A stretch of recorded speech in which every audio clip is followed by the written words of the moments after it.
النهاردة الغدا بفتيك بطريقة سهلة وتحفة وطعم يجنن. وازاي هنخلي البفتيك لونه ذهبي والقشرة الخارجية بتاعته ما تقعش في الزيت ولا تطلع على المناديل اللي انا بصفي فيها البفتيك. شايفين؟ تحفة، طعمه خطير يا جماعة. الطريقة دي جربوها واعتمدوها.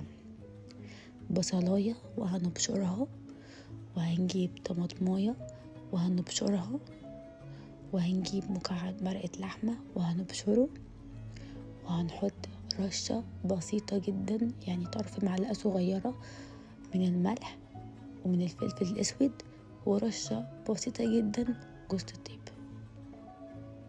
وهقلب كل الخلطة دي الأول مع بعض، وهجيب كل قطعة من قطع البفتيك وهقلبه.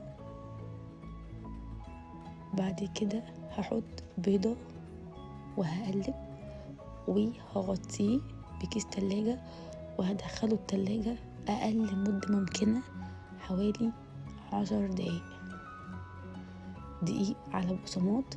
وهنجيب كل قطعة من قطع البفتيك على الوش وعلى الظهر وهنخليها كلها دقيق بالبقسماط. وهنجيب كيس من كيس التلاجة وهنحط بين كل واحدة من البفتيك كيس التلاجة، وهندخلهم الفريزر حوالي 10 دقايق.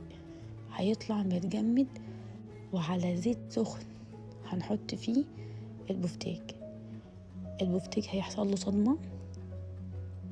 التتبيلة اللي عليه مش هتقع خالص ولا هتلزق اطلاقا،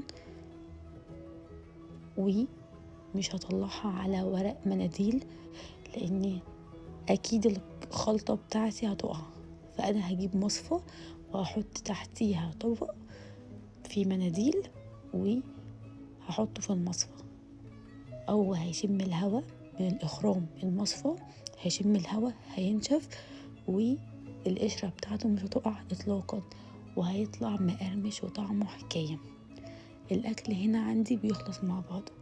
مع اخر قطعة بفتيك كنت انا خلاص خلصت المكرونة. الاكل ده كله ما اخدش مني نص ساعة. مش شرط ان يكون التتبيلة على البفتيك فترة طويلة، لا، 10 دقايق كفاية. واهم خطوة ان انا بحط الدقيق والبقسماط على البفتيك وادخله الفريزر شوية لحد ما يجمد. وهنا بقى كنت بندوق الاكل التحفة ده، خطير. هتعتمدوا التتبيلة دي وهتدعوا لي. تحفة، مش هقدر اقول لكم اكتر من كده، خطير بجد. بس كده الفيديو خلص. وغدا النهاردة كان سهل جدا وبسيط ومش بنعمله كتير. بس متنسوش اشتراك في القناة، والف هنا وشفا، وباي باي.